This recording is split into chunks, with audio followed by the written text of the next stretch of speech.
Well, it's nice to be here, and it's nice to see everybody full of energy, and I hope when I finish that you still have energy and awake. I'm prepared to talk about really anything that would be of interest to you, and I've only had a few minutes to meet some of you, and at any point, if there's topics that you want me to go to, just let me know. One of the topics that came up so far was one of this group is looking at going to Canada, and I want to make a couple of points about that, and then we'll go to other topics.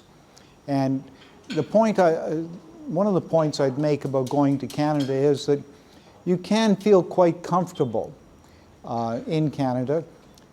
I've been in Central Asia now for 6.5 years, but I was back to Canada for about 5 months to do a consulting job on a small bank in a very small area in mid to northern Canada. And there was two small communities, one about 10,000 population and one about 20,000 population, close. And I went over to drove over to the town, the village of 20,000 population, and there was a mosque. And I wanted to get some groceries, and I went into a large grocery store, and there was a section, maybe about that post to about here, and from here up, it was marked halal foods. So even in small towns of 20,000 population, you can go to Canada and you can feel accepted as Uzbeks and Muslims in Canada. So that's one thing. The other thing that I might mention is that with a population of about 38 million, Canada's been accepting around 325,000 immigrants every year. And that's moved up now to 500,000. A big chunk of that increase has gone to Syrian refugees and Ukrainian refugees, but 500,000 people every year going forward, where our population is 38 million. So we are a country of immigrants, and one figure that I'd read was that approximately 50% of the population were either immigrants, children of immigrants, or grandchildren of immigrants.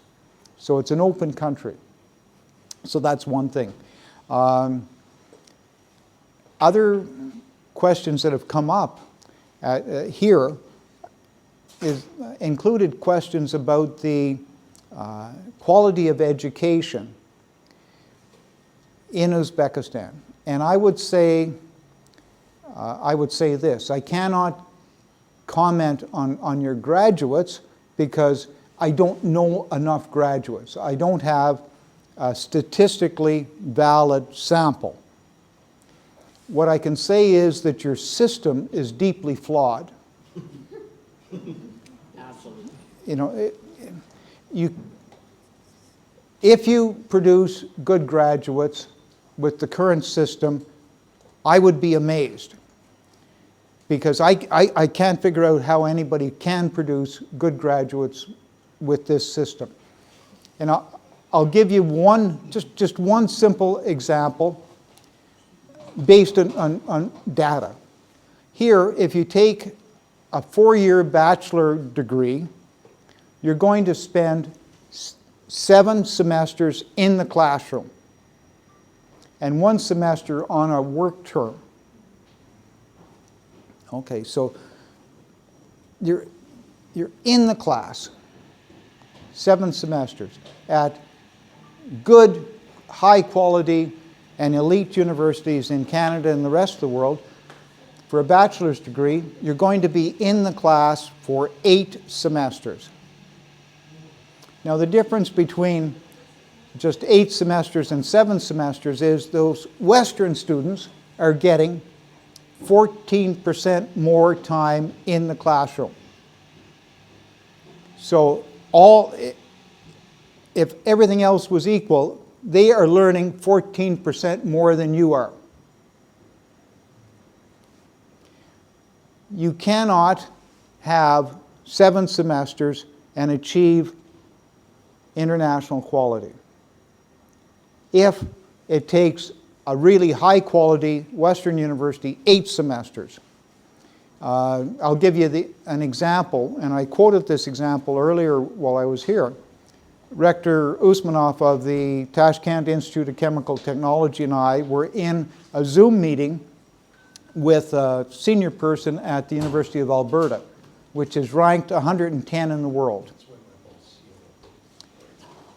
They receive 5,000 applications for their engineering program, and they accept 1,200. So those high school students that want to take engineering are motivated because they know that it's competitive, and they have, everything else equal, they only have a 25% probability of getting into a top engineering school. Here, it's too easy to get in.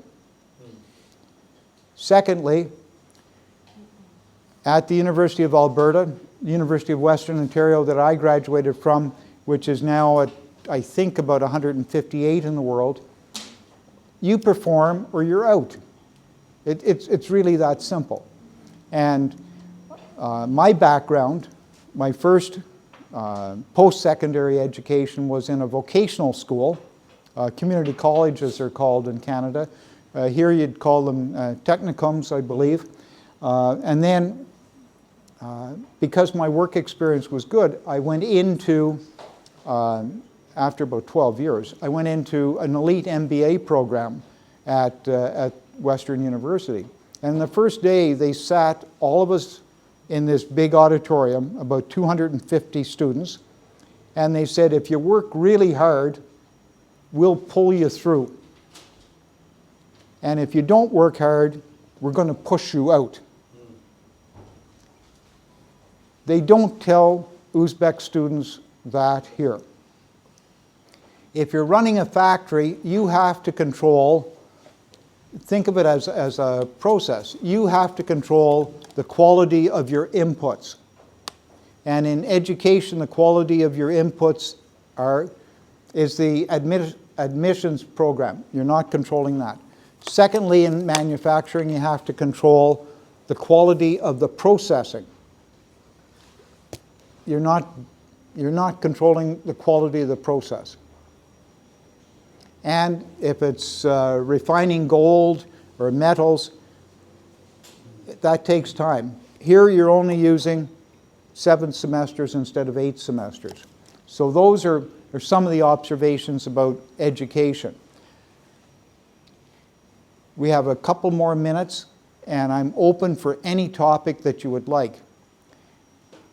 Now, if you don't give me a topic, I'm going to give a really boring one. Please. Coming from a more egalitarian country, and you didn't need to say you're from Canada because you said boot about 20 times. I was going to say the same thing to him. And here's my question though. You came here to Central Asia where the culture is more hierarchical. So as you lived here and you worked here and you socialized here, did you find yourself adapting to the hierarchical culture, clashing with it, or trying to change it, at least locally? No. I clash. I clash. Okay. My current job, I'll back up a little bit. Maybe back up a lot. The first time I came to Central Asia was before, not at this table, but at most of the other tables, before many of you were born. I first came to Ust-Kamenogorsk in Kazakhstan in 1998 to spend 3 weeks teaching a strategy course at a business college associated with the East Kazakhstan State University. And I went back in 1999 and 2000. The next 2 years I went to Baku, Azerbaijan for 3 weeks each time. Then the next 2 years I went to St. Petersburg, Russia. Not to teach, there was a woman. That's a long story. How many stories in life start with, and there was a woman? But today I'm not going to talk about those stories. And then, mainly to protect myself, because I'd be so embarrassed. But in 2016, I was in my small office in Hamilton, Ontario, near Toronto, and I decided that I was divorced, my sons were grown, business was slow, because my industry, the consulting industry, had changed dramatically. And so I thought, what did I enjoy doing? And I enjoyed the trips that I'd made to Baku, certainly, but also Kazakhstan. So I contacted a number of universities, and one of which replied was the American University of Central Asia. And so it was the only one, in fact, that replied. So I went there. And after about a year, I thought, geez, do I want to spend my life dealing with Americans? No. So I switched to, no, geez, no. I'm a Canadian. And Canadians, we deal with Americans all the time. I want to go to Central Asia and deal with Americans more? No. So I switched to, how many Americans are in the room? You go ahead and put up your hand. Okay. Americans will tell jokes about Canadians, so like... I have someone I was going to tell you. No. I was afraid of that, eh? We'll turn off the camera before he has a chance to tell jokes about Canadians. And there's many jokes. So I switched to Kyrgyz universities, and so that's the story of that arc. And then I didn't associate much with expats. Some expats told me at one point that I'd gone native, I'd gone Kyrgyz. And eventually, in fact, I made a really big investment in Central Asia and Kyrgyzstan because I married a Kyrgyz woman. Now, by the way, Canada's such a liberal country here that when you say you get married, you better specify that you married a Kyrgyz woman. So yes, and in November, my Kyrgyz wife and I moved to Tashkent.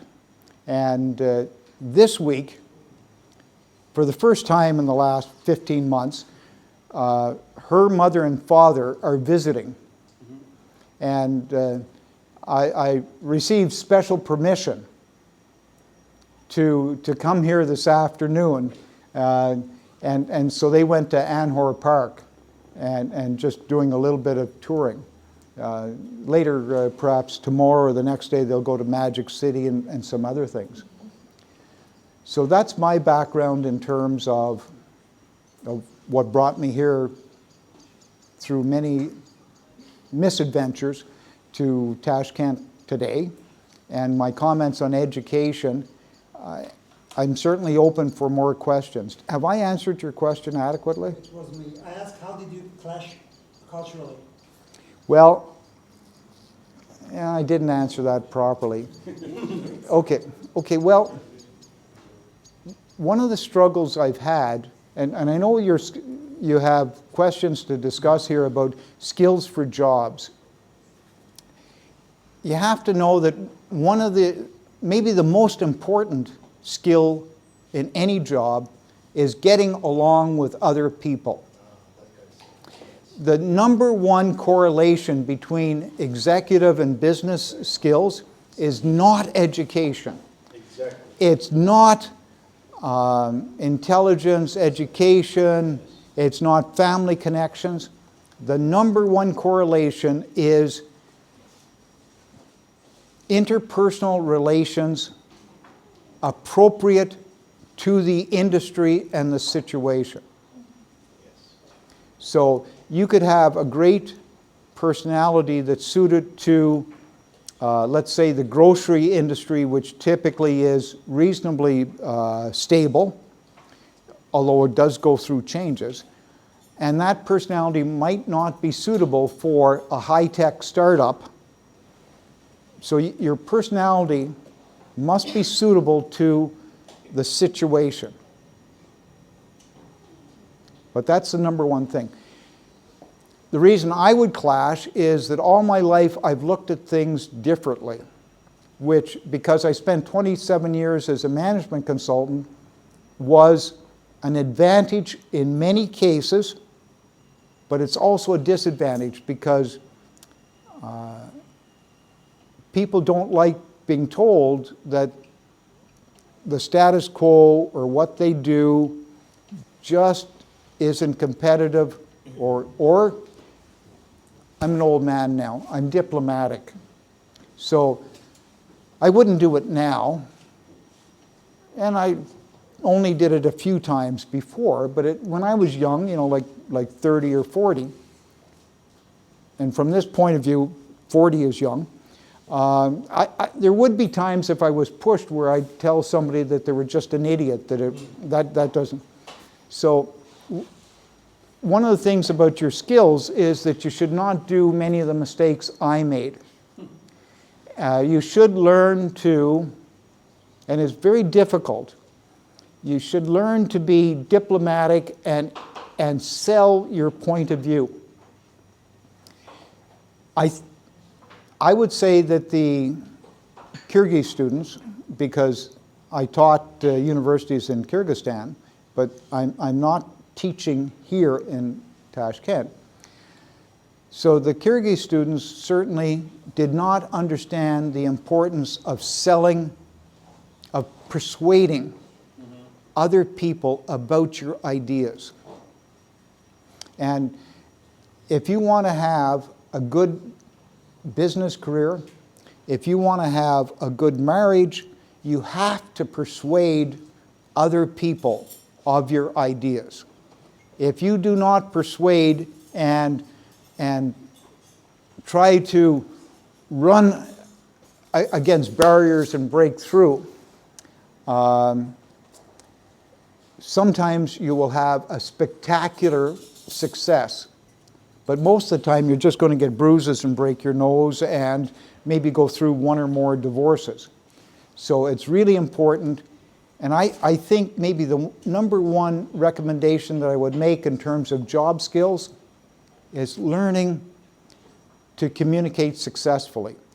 And what is the first and most important skill in communication?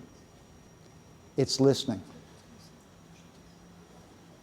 And if communication was the greatest mistake I've made over my life, and made it many times, the component of communication that I've failed most often at is not listening enough.